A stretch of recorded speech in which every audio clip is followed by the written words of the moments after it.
जय हिंद दोस्तों, एक बड़ी बहस छिड़ गई है। क्या इस सेना अधिकारी को जो कि सेना से बर्खास्त किया गया, माननीय हाई कोर्ट और सुप्रीम कोर्ट ने कहा कि यह अधिकारी जवानों के साथ रहने लायक नहीं है, जवानों के साथ लड़ने लायक नहीं है, क्योंकि ये फौज से पहले अपने धर्म को रख रहा है। अब इसके ऊपर बहस छिड़ गई है क्योंकि देश के एक बहुत बड़ा चर्च संगठन है, वो कह रहा है कि नहीं, धार्मिक आजादी होनी चाहिए और जवानों की तो कोई शिकायत नहीं थी। कमान अधिकारी ने इसको मंदिर और गुरुद्वारा में जाने के लिए कहा, यह इसकी निजी आस्था पर चोट थी।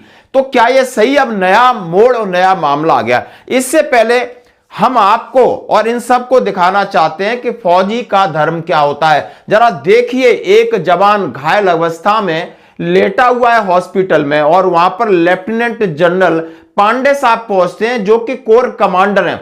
और जवान क्या कहता है? साहब, मेरे अंदर बहुत गुस्सा है, उन आताताइयों को छोड़ना नहीं है, छोड़ना नहीं है। निरंजन, निरंजन देखो साहब, वो कमांडर आए हैं, रुको। हाँ देखो,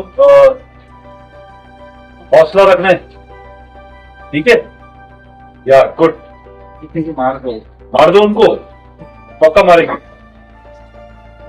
आप मारोगे? कोई बात नहीं, आपने बोला नहीं है कुछ, है ना?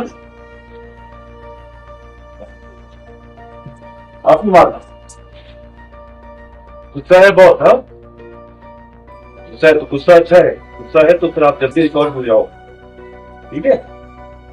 हाँ, तैयार होकर के आप नहीं मारना उसको, ओके? ठीक है, चलो। जनरल साहब कहते हैं बिल्कुल, ये जो आपके अंदर गुस्सा है ये आपकी ताकत बनेगा, क्योंकि आप सोच रहे हो तो आप जल्दी रिकवर होगे और आप ही उनको मारोगे। समझ सकते हो कि सेना का धर्म क्या है, तो ये आप समझ सकते हैं। दूसरा वीडियो में कर्नल बर्मन साहब का रख रहा हूं कि फौज कभी गिव अप नहीं करती है किसी भी सिचुएशन में, इसलिए फौज पर भरोसा किया जाता है, यानी हर उपाय करेगी। यदि लड़ाई लड़ रहा है, सामने राइफल है और गोली है, यदि मैगजीन खत्म हो जाता है, गोली नहीं रहती है, तो राइफल के ऊपर लगे बॉयनेट से लड़ाई लड़ेगा। यदि वो भी टूट जाता है तो डंडे की तरह लड़ेगा, पत्थर से लड़ेगा, दांत से लड़ेगा।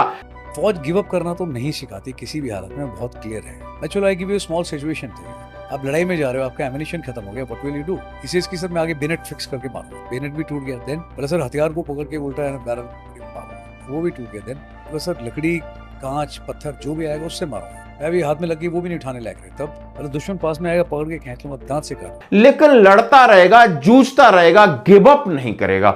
अब इतनी खूबसूरत सेना हो और वहां पर आप धर्म की बात करो। और ये लेफ्टिनेंट जनरल पांडे साहब हैं, इनका भी एक वीडियो फोटो वायरल हुई थी। वो मस्जिद में भी जाते हैं, हम सब गुरुद्वारा साहब में भी जाते हैं, हम सब मंदिर में भी जाते हैं, जैसे जवानों की मान्यता है हम ऐसा काम करते हैं। अब दिक्कत हो रही है कि चर्च निकायों ने लेफ्टिनेंट सैम कमलेशन मामले में न्याय की मांग की है, सेना से धार्मिक स्वतंत्रता को बनाए रखने का आह्वान किया है। अब धार्मिक स्वतंत्रता अपनी अपनी रखेंगे तो फिर सेना कैसे चलेगी?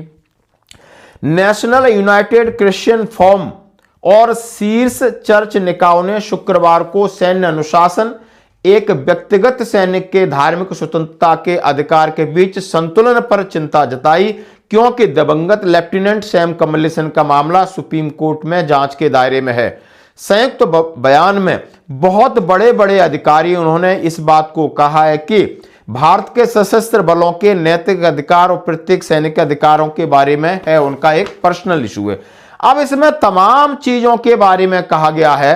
अब जबकि माननीय हमारे कोर्ट ने हवाला दिया है कि ईसाई धर्म में आस्था रखने वाले ब्रिगेडियर डेसमंड हाइड ने 1965 में 3 जाट का नेतृत्व किया था।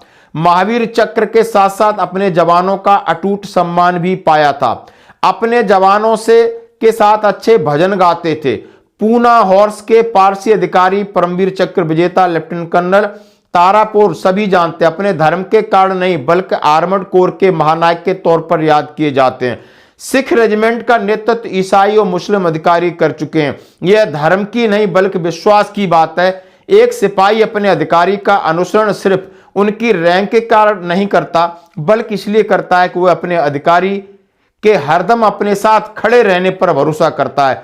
खतरा हो, अनिश्चितता हो, प्रार्थना हो, हर जगह वो अपने अधिकारी को अपने साथ चाहता है, विश्वास चाहता है। वहां धर्म और सरनेम इसका कोई मतलब नहीं रहता। और जहां पर कहा गया है सीधा सीधा कि लेफ्टिनेंट सैमुअल कमलेसन के मामले में सुप्रीम कोर्ट के फैसले ने निजी आस्था और पेशेवर दायित्वों के बीच रिश्ते को लेकर जरूर बहस छेड़ दी है।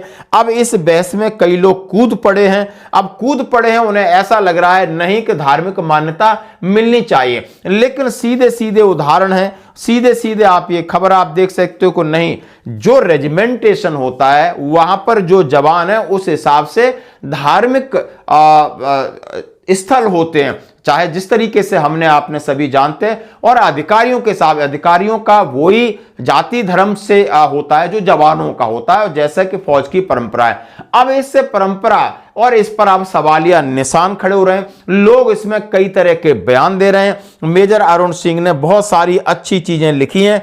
उन्होंने कहा है मिलिट्री सर्विस शायद एकमात्र ऐसा पेशा है जहां कोई किसी संस्थान के लिए काम नहीं करता, बल्कि वो खुद एक संस्थान बन जाता है।